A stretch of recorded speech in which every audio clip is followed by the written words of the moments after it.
European Faustian man is the man of ceaseless striving. It is he who wants to possess the world, organize it and develop it. And we have with Goethe's Faust, especially with the second part, our founding myth of modernity. We shouldn't consider this time a desolate time only. We do have texts that found us and ground us. And in Goethe's Faust Part 2, we have such a text. It is here that we have this colorful reflection of life where we see what it means to be modern. All talk of being post-modern or hyper-modern, etc., is ultimately void because we still haven't, I would wager, become modern to the full extent, which with Goethe would mean that we leave behind the dream or nightmare of Christianity, and that we become, to speak with Nietzsche, full nihilists, active nihilists in that sense, who are capable of destroying the old ways and bringing about the new world. However, not in a purely futuristic manner, but in such a manner that we reconnect and relate and remember what antiquity, the ancient world, where the Occident begins,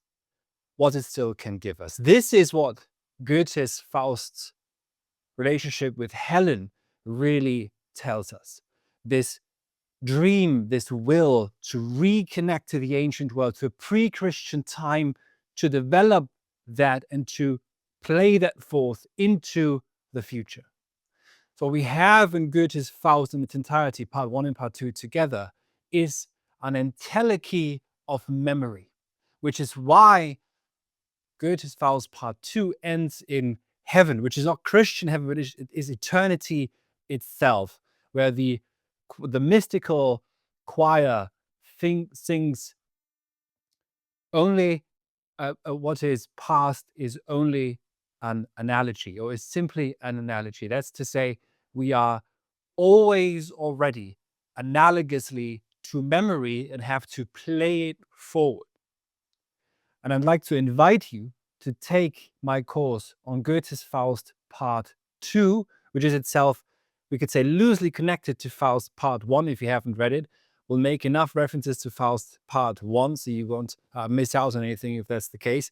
And we'll see, as we're going through every single act, we'll spend 2 weeks on each of the 5 acts. So it'll be 10 weeks in total, 10 lectures, where we're going to trace modernity proper and how this explosion through which we're still living is unfolding. We're going to consider the creation of fiat or of paper money, of financialization, which for Faust would mean that money is released and becomes a power, virtual power, that can release the Faustian forces to develop land and to build beautiful architecture.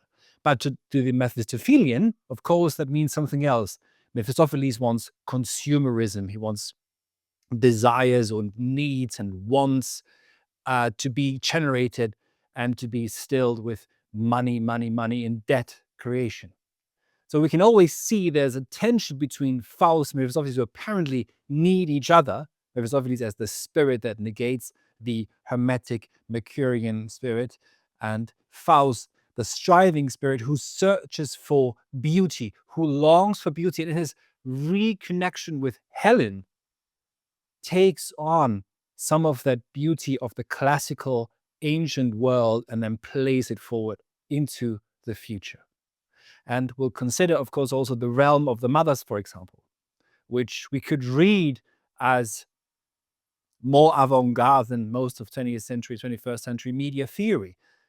Goethe, long before the television, the internet, etc., and photography, considers simulacra and simulation in the realm of the mothers. The classical Walpurgis Night, which the homunculus leads us to. What's the homunculus? The homunculus is the purest entelechy that can be brought forth. He is pure human memory. That's what the homunculus is, as we shall see at the lectures and seminars. And after that, of course, the relationship Faust and Helen. Faust then as ultimately as a land developer, someone who really becomes, in that sense, Faustian. We have to look at all the dimensions of Faust. But we're not going to read this as Spengler did, as the reactionary that he was, as an inevitable decline that is about to come, where we move from culture to civilization, where all that is left is ultimately management of decline or things like land development. Instead, this is a non, it's not monodirectional. It's not deterministic. There's something else. We need to look at all the different dimensions and what it is that the Faustian soul truly is, which I think Spengler does almost diabolically not want us to see. So I'd like to invite you to join the course now. We'll begin actually this weekend, this coming weekend, this Saturday, April 4th, 2026. We'll meet live 10 weeks in a row, plus an 11th seminar where you can present your own work if you so desire. We'll meet from 6 to 8 p.m. Central European time. That's 12 to 2 p.m. Eastern time. The link to enroll is in the description of this video. If you don't have time for, let's say, about 5 seminars or so at least, then just take the self-study tier. And if you want some additional private tutorials with me, there's the dialogue option as well. So follow the link in the description of this video, join the course now, and read this. This is our Homer. This is our Odyssey. This is founding modernity. And we have not yet come to Goethe's Faust, I think, in this manner. We have to read it as such, as this text that grounds us and founds us. And we'll see the many different directions we can take from here.